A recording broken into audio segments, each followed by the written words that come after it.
Hi, guys. Okay, so yes, obviously I'm in a different place. Um, I'm not supposed to be going to my classroom anymore, so I'm at my house now. Um, I'm going to be doing it outside on my back porch. Um, a couple noises you might hear. First of all, probably my dog likes attention, so that's Daisy. Oop, there's Daisy. Say hi, Daisy. Daisy May. She's over there napping. She's a little mad because I told her she couldn't be in the video. Um, so I'm gonna be doing it. I'm gonna be reading and teaching you guys at home now. We're gonna see how this goes. Hopefully everything goes as smooth as it was in the classroom. We're gonna start with Harry Potter,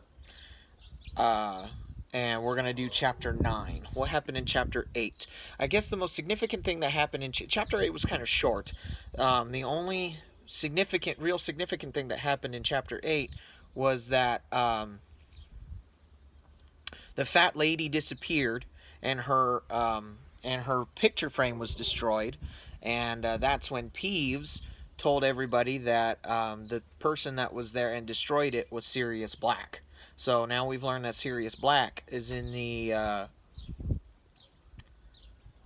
castle and is trying to get into the Gryffindor common room to get to Harry. So let's see what happens in chapter 9. Chapter 9. Grim Defeat. Professor Dumbledore sent all the Gryffindors back to the Great Hall, where they were joined 10 minutes later by the students from Hufflepuff, Ravenclaw, and Slytherin, who looked extremely confused. The teachers and I need to conduct a thorough search of the castle, Professor Dumbledore told them as Professor McGonagall and Flitwick closed all doors into the hall. I'm afraid that for your own safety, you will have to spend the night here. I want the prefects to stand guard over the entrances to the halls, and I am leaving the head boy and girl in charge. Any disturbance should be reported to me immediately. He added to Percy, who was looking immensely proud and important, send word with one of the ghosts. Professor Dumbledore paused, about to leave the hall, and said, Oh yes, you'll be needing...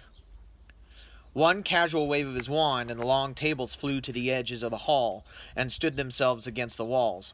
Another wave, and the floor was covered with hundreds of squashy purple sleeping bags. Sleep well, said Professor Dumbledore, closing the door behind him. The hall immediately began to buzz excitedly. The Gryffindors were telling the rest of the school what had just happened. Everyone into their sleeping bags, shouted Percy. Come on now, no more talking. Lights out in 10 minutes. Come on, Ron said to Harry and Hermione. They seized 3 sleeping bags and dragged them into a corner. Do you think Black's still in the castle? Hermione whispered anxiously. Dumbledore obviously thinks he might be, said Ron.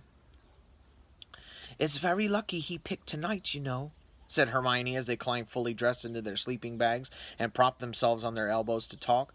The one night we weren't in the tower. I reckon he's lost track of time, being on the run, said Ron. Didn't realize it was Halloween. Otherwise he'd have come bursting in there. Hermione shuddered. All around them people were asking one another the same question. How did he get in? Maybe he knows how to operate, said a Ravenclaw a few feet away. Just appear out of thin air, you know. Disguised himself, probably, said a Hufflepuff, 5th year. He could have flown in, suggested Dean Thomas. Honestly, I am the only person who's ever bothered to read Hogwarts a history, said Hermione crossly to Harry and Ron. Probably, said Ron. Why? Because the castle's protected by more than walls, you know, said Hermione. There are all sorts of enchantments on it to stop people entering by stealth. You can't just operate in here, and I'd like to see the disguise that could fool those Dementors. They're guarding every single entrance to the grounds. They'd have seen him fly in too, and Filch knows all the secret passages. They'll have them covered. The lights are going out now, Percy shouted. I want everyone in the sleeping bags and no more talking. The candles all went out at once. The only light now came from the silvery ghosts, who were drifting about talking seriously to the prefects and the enchanted ceiling, which, like the sky outside, was scattered with stars. What with that, and the whispering that still filled the hall, Harry felt as though he were sleeping outdoors in a light wind. Once every hour, a teacher would appear in the hall to check that everything was quiet. Around 3 in the morning, when many students had finally fallen asleep, Professor Dumbledore came in. Harry watched him look around for Percy, who had been prowling between the sleeping bags, telling people off for talking. Percy was only a short way away from Harry, Ron, and Hermione, who quickly pretended to be asleep, as Dumbledore's footsteps drew nearer. "Any sign of him, Professor?" asked Percy in a whisper. "No. All well here?" "Everything under control, sir." "Good. There's no point moving them all now. I found a temporary guardian for the Gryffindor portrait hall. You'll be able to move them back in tomorrow." "And the fat lady, sir?" "Hiding in a map of Argyleshire on the second floor. Apparently she refused to let Black in without the password, so he attacked. She's still very distressed, but once she's calmed down, I'll have Mr. Filch restore her." Harry heard the door of the hall creak open again, and more footsteps. "Headmaster?" It was Snape. Harry kept quite still, listening hard. "The whole of the third floor has been searched. He's not there. And Filch has done the dungeons. Nothing there either." "What about the astronomy tower? Professor Trelawney's room? The owlry?" "All searched." "Very well, Severus. I didn't really expect Black to linger. Have you any theory as to how he got in, Professor?" asked Snape. Harry raised his head very slightly off his arms to free his other ear. "Many, Severus. Each of them as unlikely as the next." "So Dumbledore doesn't know how he got in." Harry opened his eyes a fraction and squinted up to where they stood. Dumbledore's back was to him, but he could see Percy's face, racked with attention, and Snape's profile, which looked very angry. "You remember the conversation we had, Headmaster, just before, the start of term?" said Snape, who was barely opening his lips, as though trying to block Percy out of the conversation. "I do, Severus," said Dumbledore, and there was something like warning in his voice. "It seems almost impossible that Black could have entered the school without inside help. I did express my concerns when you appointed. I do not believe a single person inside this castle would have help Black enter it," said Dumbledore, and his tone made it so clear that the subject was closed that Snape didn't reply. "I must go down to the Dementors," said Dumbledore. "I said I would inform them when our search was complete." "Didn't they want to help, sir?" said Percy.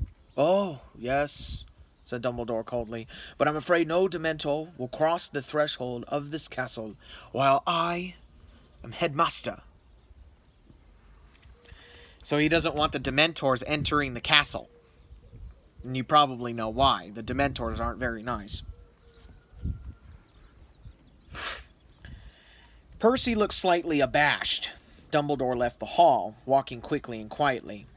Snape stood for a moment watching the headmaster with an expression of deep resentment on his face. Then he, too, left. Harry glanced sideways at Ron and Hermione. Both of them had their eyes open, too, reflecting the starry ceiling. "What was that all about?" Ron mouthed. The school talked of nothing but Sirius Black for the next few days. The theories about how he had entered the castle became wilder and wilder. Hannah Abbott, from Hufflepuff, spent much of their next herbology class telling anyone who listened that Black could turn into a flowering shrub, which is a bush. The fat lady's ripped canvas had been taken off the wall and replaced with the portrait of Sir Cadogan and his fat gray pony. Remember the crazy knight that we met a couple chapters ago? It's that guy. Nobody was very happy about this. Sir Cadogan spent half his time challenging people to duels, and the rest thinking up ridiculously complicated passwords, which he changed at least twice a day. "He's a complete lunatic," said Seamus Finnegan angrily to Percy. "Can't get anyone else?" None of the other pictures wanted the job, said Percy, frightened of what happened to the fat lady. Sir Cadogan was the only one brave enough to volunteer. Sir Cadogan, however, was the least of Harry's worries. He was now being closely watched. Teachers found excuses to walk along corridors with him, and Percy Weasley, acting, Harry suspected, on his mother's orders, was tailing him everywhere like an extremely pompous guard dog. To cap it all, Professor McGonagall summoned Harry into her office. With such a somber expression on her face, Harry thought someone must have died. "There's no point hiding it from you any longer, Potter," she said, in a very serious voice. "I know this will come as a shock to you, but Sirius Black—" "I know, he's after me," said Harry wearily. "I heard Ron's dad telling his mom, Mr. Weasley works for the Ministry of Magic." Professor McGonagall seemed very taken aback. She stared at Harry for a moment or two, then said, "I see. Well, in that case, Potter, you'll understand why I don't think it's a good idea for you to be practicing Quidditch in the evenings. Out on the field with only your team members. It's very exposed, Potter." "We've got our first match on Saturday," said Harry, outraged. "I've got to train, Professor." Professor McGonagall considered him intently. Harry knew she was deeply interested in the Gryffindor team's prospects. It had been she, after all, who suggested him as Seeker in the first place. He waited, holding his breath. Professor McGonagall stood up and stared out the window at the Quidditch field, just visible through the rain. "Well, goodness knows I'd like to see us win the cup at last. But all the same, Potter, I'd be happier if a teacher were present. I'll ask Madam Hooch to oversee your training sessions." The weather worsened steadily as the first Quidditch match drew nearer. Undaunted, the Gryffindor team was training harder than ever under the eye of Madam Hooch. Then, at their final training session before Saturday's match, Oliver Wood gave his team some unwelcome news. "We're not playing Slytherin," he told them, looking very angry. "Flint's just been to see me. We're playing Hufflepuff instead." "Why?" chorused the rest of the team. "Flink's excuse is that the Seeker's arm's still injured," said Wood, grinding his teeth furiously. "But it's obvious why they're doing it. Don't want to play in this weather. Think it'll damage their chances." There had been strong winds and heavy rain all day, and as Wood spoke, they heard a distant rumble of thunder. "There's nothing wrong with Malfoy's arm," said Harry furiously. "He's faking it." "I know that, but we can't prove it," said Wood bitterly. "And we've been practicing all those moves assuming we're playing Slytherin, and instead it's Hufflepuff, and their style's quite different. They've got a new captain and Seeker. Cedric Diggory." Angelina, Alicia, and Katie suddenly giggled. "What?" said Wood, frowning at this light-hearted behavior. "He's that tall, good-looking one, isn't he?" said Angelina. "Strong and silent," said Katie, as they started to giggle again. "He's only silent because he's too thick to string two words together," said Fred impatiently. "I don't know why you're worried, Oliver. Hufflepuff is a pushover. Last time we played them, Harry caught the snitch in about 5 minutes, remember?" "We were playing in completely different conditions," Wood shouted, his eyes bulging slightly. "Diggory's put a very strong side together. He's an excellent Seeker. I was afraid you'd take it like this. We mustn't relax. We must keep our focus. Slytherin is trying to wrongfoot us. We must win." "Oliver, calm down," said Fred, looking slightly alarmed. "We're taking Hufflepuff very seriously. Seriously." The day before the match, the winds reached howling point, and the rain fell harder than ever. It was so dark inside the corridors and classrooms that extra torches and lanterns were lit. The Slytherin team was looking very smug indeed, and none more so than Malfoy. "Ah, if only my arm was feeling a bit better," he sighed as the gale outside pounded the windows. Harry had no room in his head to worry about anything except the match tomorrow. Oliver Wood kept hurrying up to him between classes and giving him tips. The third time this happened, Wood talked for so long that Harry suddenly realized he was 10 minutes late for Defense Against the Dark Arts, and set off at a run, with Wood shouting after him, "Diggory's got a fast swerve, Harry, so you might want to try looping him." Harry skidded to a halt outside, the defense against the dark arts classroom, pulled the door open, and dashed inside. "Sorry I'm late, Professor Lupin. But it wasn't Professor Lupin who looked up at him from the teacher's desk. It was Snape. "This lesson began 10 minutes ago, Potter. So I think we'll make it 10 points from Gryffindor. Sit down." But Harry didn't move. "Where's Professor Lupin?" he said. "He says he's feeling too ill to teach today," said Snape with a twisted smile. "I believe I told you to sit down." But Harry stayed where he was. "What's wrong with him?" Snake's black eyes glinted. "Nothing life-threatening," he said, looking as though he wished it were. 5 more points from Gryffindor, and if I have to ask you to sit down again, it will be 50. Harry walked slowly to his seat and sat down. Snape looked around at the class. "As I was saying before," Potter interrupted, "Professor Lupin has not left any record of the topics you have covered so far." "Please, sir, we've done Boggarts, Red Caps, Kappas, and Grindylows," said Hermione quickly, "and we're just about to start—" "Be quiet," said Snape coldly. "I did not ask for information. I was merely commenting on Professor Lupin's lack of organization." He's the best defense against the dark arts teacher we've ever had," said Dean Thomas boldly, and there was a murmur of agreement from the rest of the class. Snape looked more menacing than ever. "You are easily satisfied. Lupin is hardly overtaxing you. I would expect first years to be able to deal with Red Caps and Grindylows. Today we shall discuss—" Harry watched him flick through the textbook to the very back chapter, which he must know that they hadn't covered.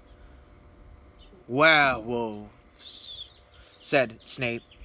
"But, sir," said Hermione, seemingly unable to restrain herself, "we're not supposed to do werewolves yet. We're due to start Hinky Pucks. Miss Granger," said Snape in a voice of deadly calm, "I was under the impression that I am teaching this lesson, not you, and I am telling you to turn to page 394. He glanced around again. "All of you? Now?" With many bitter sidelong looks and some sullen muttering, the class opened their books. "Now, which of you can tell me how to distinguish between the werewolf and the true wolf?" said Snape. Everyone sat in motionless silence. Everyone except Hermione, whose hand, as it so often did, had shot straight up into the air. "Anyone?" Snape said, ignoring Hermione. His twisted smile was back. "Are you telling me that Professor Lupin hasn't even taught you the basic distinction between—" "We told you!" said Parvati suddenly. "We haven't got as far as werewolves yet. We're still on—" "Silence!" snarled Snape. Well, well, well. I never thought I'd make a third-year class who wouldn't even recognize a werewolf when they saw one. I shall make a point of informing Professor Dumbledore how very behind you all are." "Please, sir," said Hermione, whose hand was still in the air. "The werewolf differs from the true werewolf in several ways. The snout of the werewolf—" "That is the second time you have spoken out of turn, Miss Granger," said Snape coolly. 5 more points from Gryffindor for being an insufferable know-it-all. Hermione went very red, put down her hand, and stared at the floor with her eyes full of tears. It was a mark of how much the class loathed Snape that they were all glaring at him, because every one of them had called Hermione a know-it-all at least once, and Ron, who told Hermione she was a know-it-all at least twice a week, said loudly, "You asked us a question and she knows the answer. Why ask if you don't want to be told?" The class knew instantly he'd gone too far. Snape advanced on Ron slowly, and the room held its breath. "Detention, Weasley," Snape said silkily, his face very close to Ron's, "and if I ever hear you criticize the way I teach a class again, you will be very sorry indeed." No one made a sound throughout the rest of the lesson. They sat and made notes on werewolves from the textbook, while Snape prowled up and down the rows of desks examining the work they had been doing with Professor Lupin. Very poorly explained. That is incorrect. The kappa is more commonly found in Mongolia. Professor Lupin gave this 8 out of 10. I wouldn't have given it 3. When the bell rang at last, Snape held them back. You will each write an essay to be handed to me on the ways you recognize and kill werewolves. I want 2 rolls of parchment on the subject, and I want them by Monday morning. It is time somebody took this class in hand. Weasley, stay behind. We need to arrange your detention. Harry and Hermione left the room with the rest of the class, who waited until they were well out of earshot, then burst into a furious tirade about Snape. Snape's never been like this with any of our Defense Against the Dark Arts teachers, even if he didn't want the job, Harry said to Hermione. Why's he got it in for Lupin? Do you think this is all because of the boggart? I don't know, said Hermione pensively, but I really hope Professor Lupin gets better soon. Ron caught up with them 5 minutes later in a towering rage. Do you know what that... He called Snape something that made Hermione say, Ron, is making me do? I've got to scrub out the bedpans in the hospital wing without magic. So for those of you that don't know what bedpans are what people in the hospital use to go to the bathroom that can't get up and go to the bathroom. So he's cleaning those. That's kind of gross. He was breathing deeply, his fist clenched. Why couldn't Black have hidden in Snape's office, eh? Could have finished him off for us. Harry woke up extremely early the next morning, so early that it had woken him. Then he felt a cold breeze on the back of his neck and sat bolt upright. Peeves the poltergeist had been floating next to him, blowing hard in his ear. What did you do that for? Said Harry furiously. Peeves puffed out his cheeks, blew hard, and zoomed backwards out of the room, cackling. Harry fumbled for his alarm clock and looked at it. It was 4:30. Cursing Peeves, he rolled over and tried to get back to sleep. But it was very difficult. He rolled over and tried, now that he was awake, to ignore the sounds of thunder rumbling overhead, the pounding of the wind against the castle walls, and the distant creaking of trees in the forbidden forest. In a few hours, he would be out on the Quidditch field, battling through that gale. Finally, he gave up any thought of more sleep, got up, dressed, picked up his Nimbus 2000, and walked quietly out of the dormitory. As Harry opened the door, something brushed against his leg. He bent down just in time to grab Crookshanks by the end of his bushy tail and drag him outside.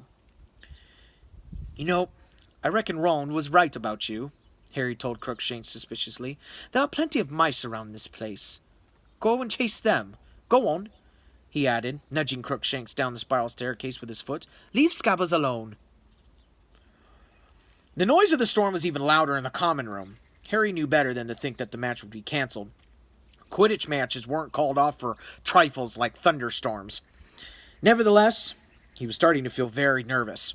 Wood had pointed out Cedric Diggory to him in the corridor. Diggory was a 5th year, and a lot bigger than Harry. Seekers were usually light and speedy, but Diggory's weight would be an advantage in this weather because he was less likely to be blown off course. Harry whirled away the hours until dawn in front of the fire, getting up every now and then to stop Crookshanks from sneaking up the boys' staircase again. So Crookshanks is after Scabbers quite a bit, and they're right. It's really weird that Crookshanks is just chasing after Scabbers and no other mice. Pay attention to that as the story goes on.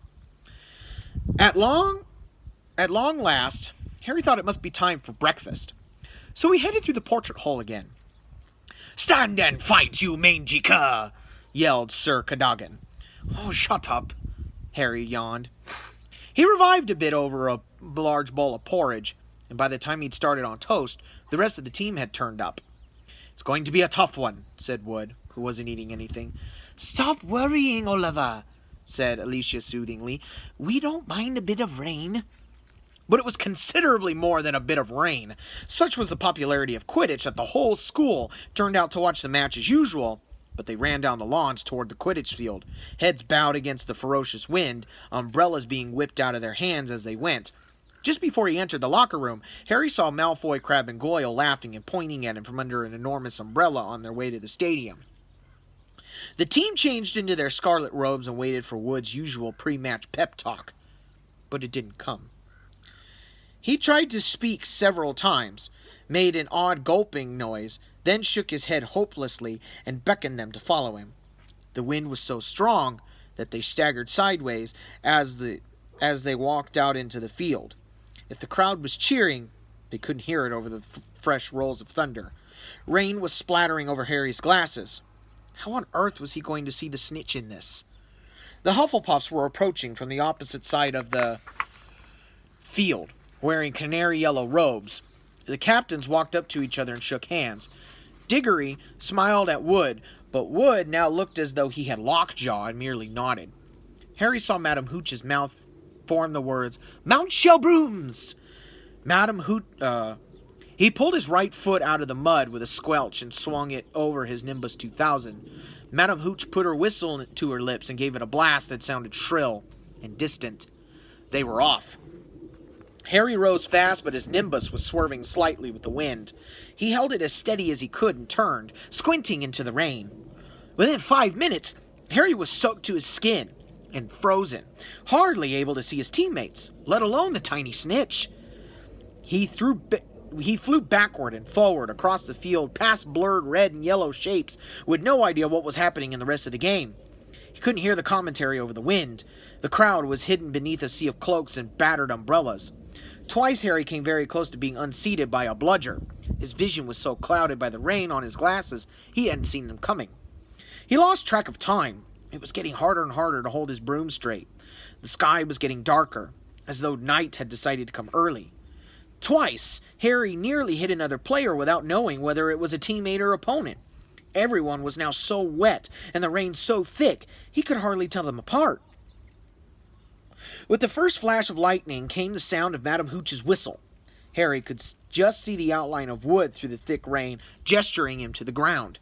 The whole team splashed down into the mud. I called for timeout, Wood roared at his team. Come on under here. They huddled at the edge of the field under a large umbrella. Harry took off his glasses and wiped them hurriedly on his robes. What's the score? We're 50 points up, said Wood, but unless we get the snitch soon, we'll be playing into the night. I've got no chance with these on, Harry said exasperatedly, waving his glasses. At that very moment, Hermione appeared at his shoulder. She was holding her cloak over her head and was inexplicably beaming.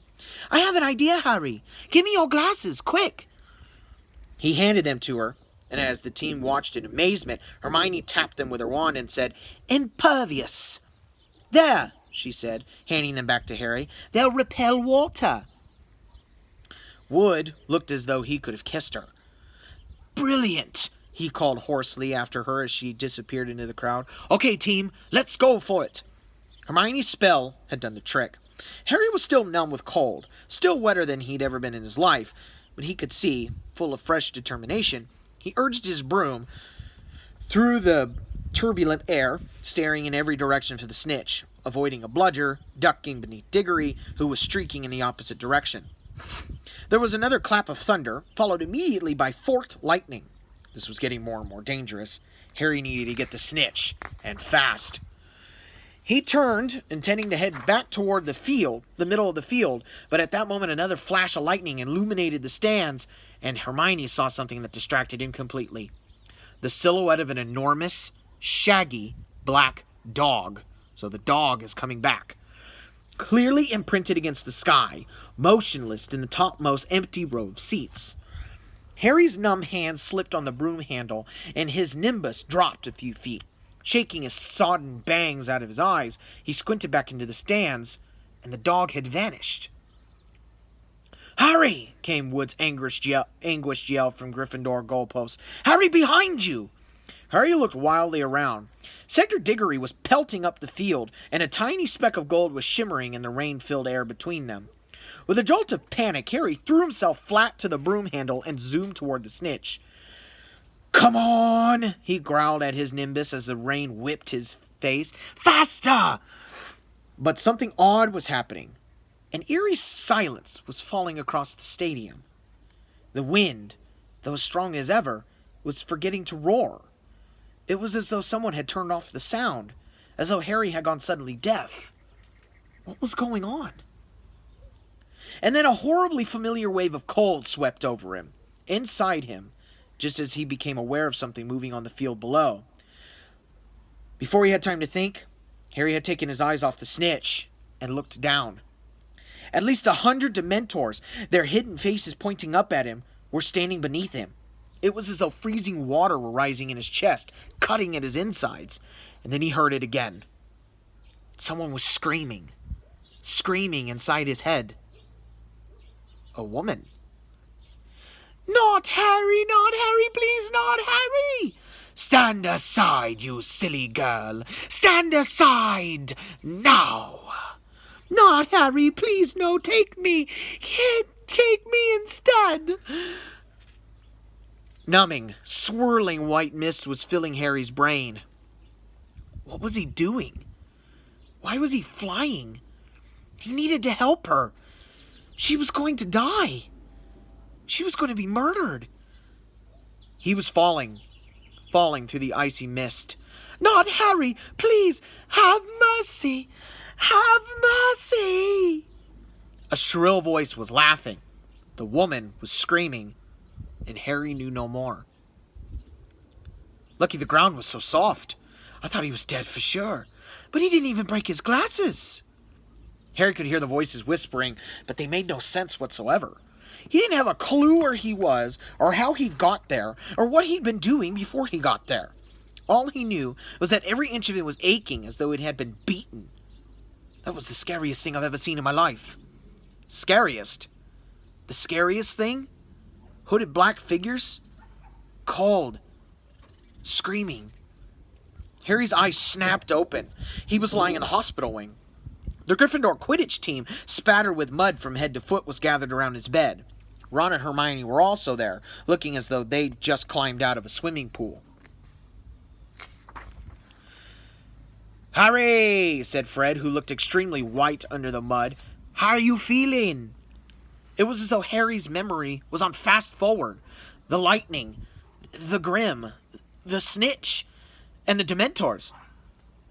"What happened?" he said. "Oh, what happened?" he said, sitting up so suddenly they all gasped. "You fell off," said Fred. "Must have been, 50 feet?" "We thought you died," said Alicia, who was shaking. Hermione made a small, squeaky noise. Her eyes were extremely bloodshot. "But the march," said Harry. "What happened?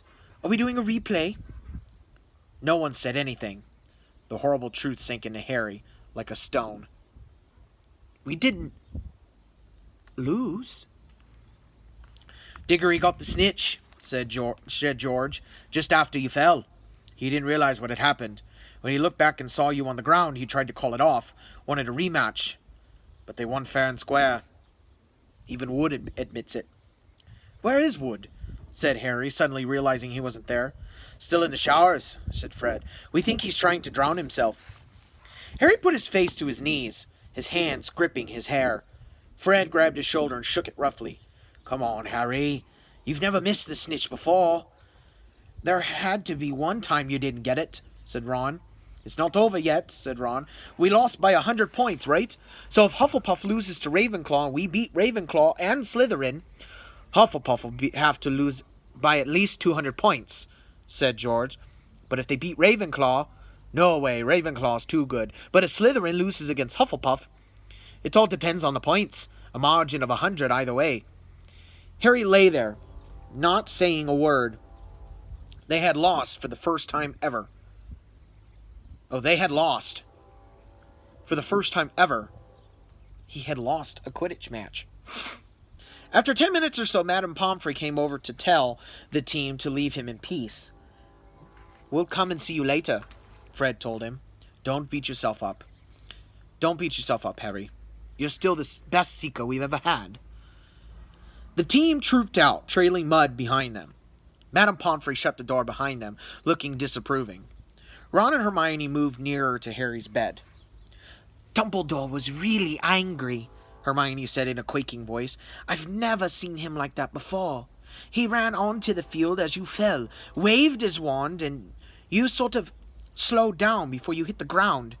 Then he whirled his wand at the Dementors, shot silver stuff at them. They left the stadium right away. He was furious they'd come onto the grounds. We heard him. Then he magicked you onto a stretcher, said Ron, and walked up to the school with you floating on it. Everyone thought you were... His voice faded, but Harry hardly noticed. He was thinking about what the Dementors had done to him, about the screaming voice. He looked up and saw Ron and Hermione looking at him so anxiously that he quickly cast around for something matter-of-fact to say. Did someone get my Nimbus?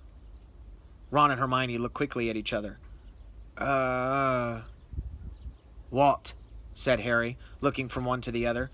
Well, when you fell off, it got blown away, said Hermione hesitantly. And it hit... Oh, Harry. It hit the Whomping Willow. Harry's inside lurched. The Whomping Willow was a very violent tree that stood alone in the middle of the grounds. Remember the tree that beat him up in the last book?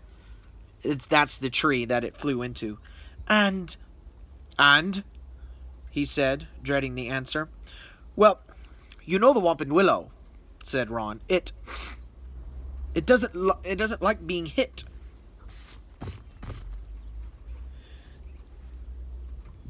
Professor Flitwick brought it back just before you came around, said Hermione in a very small voice.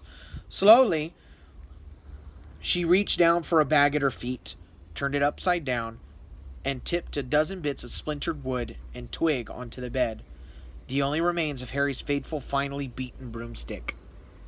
So his broomstick is now broken. Not going to be very good.